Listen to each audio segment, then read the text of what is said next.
Отходы лесной промышленности в Коми – обратная сторона аверса успешности. Еще не так давно мы горели красным на карте экологической безопасности Баренцево-Евроарктического региона. Но сегодня все изменилось.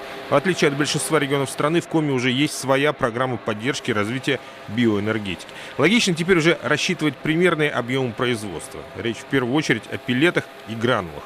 Экспорт – это, конечно, хорошо, но нам нужно снижать тарифы на тепло внутри республики. Выход на систему пеллетных энергетических котельных станций, которые бы заменили не по дням, а по часам дорожающее дизельное топливо, мазут, тот же уголь в южных районах. В принципе, и появился третий источник энергетики, который привязан к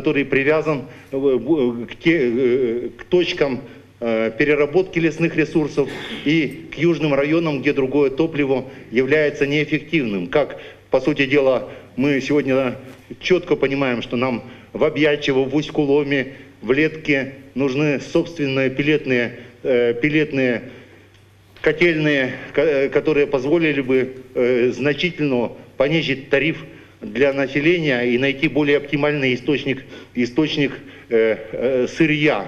Правда, заявляя о полноценном замещении углеводородов биотопливом, Николай Герасимов выглядит уж явным идеалистом. Мы пусть и продвинулись в этом вопросе, но до европейского уровня пока не дотянулись. Сырья многовато, заводов и котельных не очень. Именно поэтому сегодня за круглым столом было много иностранцев. Именно поэтому лидеры европейского рынка биотоплива буквально навязывали свои услуги. От методик сушки древесины и установки котлов до окраса пеллет в корпоративные цвета. И никаких разговоров о санкциях. Европе нужно топливо. Если они будут накладывать санкции на наших производителей биотоплива, но мы просто переориентируемся на другие направления, на ту же самую Японию, которая готова потреблять весь этот объем, и они цены выше дают. Но просто мы как-то уже с европейцами работаем, Европа ближе, да, и наши предприятия в основном ориентированы на европейский рынок. Но придут японцы, мы продумаем пути поставок и даже северо-западного федерального округа в Японию. Почему нет? Одно из главных преимуществ российских производителей биотоплива – федеральной субсидии на транспорт.